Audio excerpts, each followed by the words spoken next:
What's up, guys? Welcome into another episode of the Michigan Recruiting Report. It's another big recruiting weekend in Ann Arbor. We're going to be breaking down 5 key visitors. Before we do that, make sure to like this video and subscribe to our YouTube channel for free. Get notifications every time we drop new videos. Exciting times around Michigan recruiting. So you're also going to want to subscribe to the Wolverine.com if you want more daily updates on everything Michigan recruiting. You want to know the latest on the Bryce Underwood recruitment or the big visit weekend, head over to the Wolverine.com. Use that promo code UM1. It's $1, 2 months. Just type in that promo code UM1. It's exclusive for our YouTube viewers. And that's you $1 for 2 months of the Wolverine.com, where you can find premium insider information on everything recruiting, the team, basketball, transfer portal, and so much more, plus a great message board community.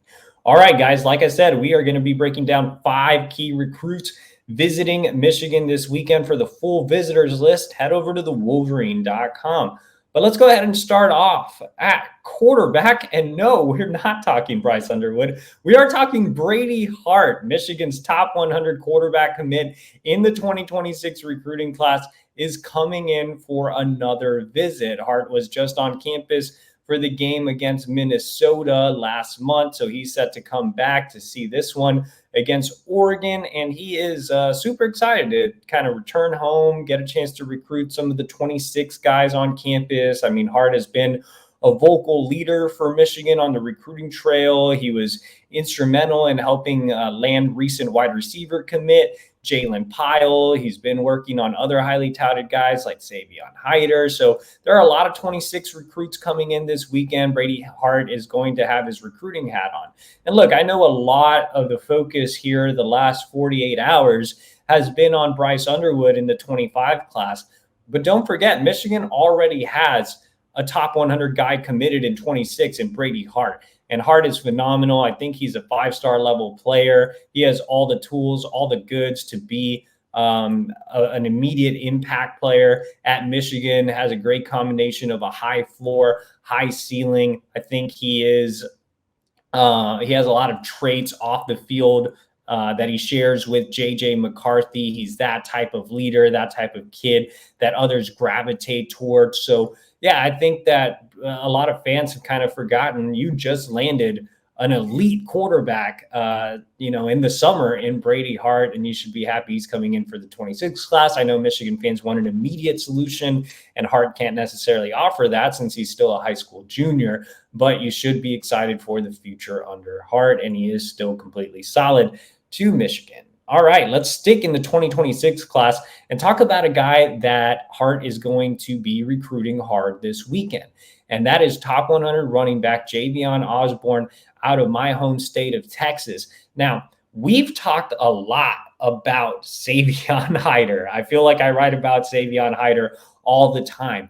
But Javen Osborne is a kid that Michigan loves. Javen Osborne is one of the most highly touted backs in the country. He's an elite level back. He's a top 7 running back in the top 6 running back in the country. He has a great blend of power and speed. I think a lot of people kind of underestimate Osborne because Hyder seems to be trending a little bit more towards Michigan, while the RPM gives Texas the overwhelming lead to land Osborne. But look, he has a great relationship with Tony Alford. This is his 3rd visit since July. Like, that's legitimate interest. If you are an underclassman paying your own way from DFW to Detroit, you have legitimate interest. So I think that a lot of people that are downplaying Javen Osborne just because Texas has this heavy lead on the RPM are making a mistake. Michigan is a true contender here.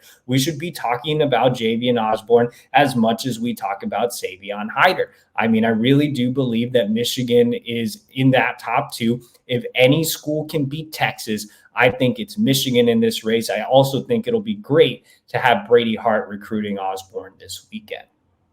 All right, let's go down to the 25 class, so the current cycle, and Michigan is set to bring in NC State wide receiver commit Jamar Browder. So I'm pretty close to putting in a prediction for Browder. I want to see how things go this weekend. Again, he's committed to NC State, But actually, the school I'm a little more concerned about is Kentucky. They came on the scene a little late, and Michigan fans know that Kentucky can be a thorn in the Wolverine side when it comes to the recruiting trail. So we'll see how things kind of shake out this weekend. But Michigan, even though they landed Jacob Washington this cycle, they want another big-bodied wide receiver in the class. Jamar Browder has risen up as the guy that's on the top of the board here. So they'll have a true chance to flip him this weekend. Michigan, obviously a superior program over NC State, but I think Browder still has a bit of concerns when it comes to Michigan's passing attack. But it's like he told me when I talked to him last time, Michigan needs help. And that's definitely appealing. You know, he's a guy that, even though he's ranked kind of low, he has the tools and measurables to compete in that wide receiver room right away. So I think Michigan is definitely a true threat to flip him this weekend. Let's flip over to the defensive side of the ball and stick in the 25 class and talk about defensive lineman Christian Ingram. So Lou Esposito, Michigan's defensive line coach, has been really busy this fall. He's sent out offers to several defensive line and edge types, and Christian Ingram is one of them. During the bye week, Esposito went down to Georgia, visited with Ingram, offered him on the spot, and now he's a priority along the defensive line.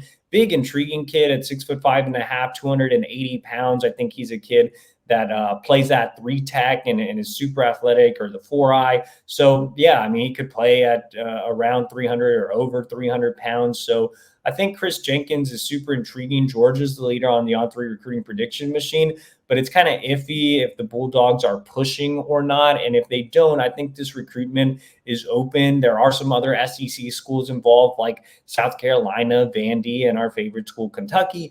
But I think that Michigan has done a really good job of recruiting him. I think Esposito has quickly built up that relationship. And Ingram's also a high academic kid, so I think that part could be appealing to him as well.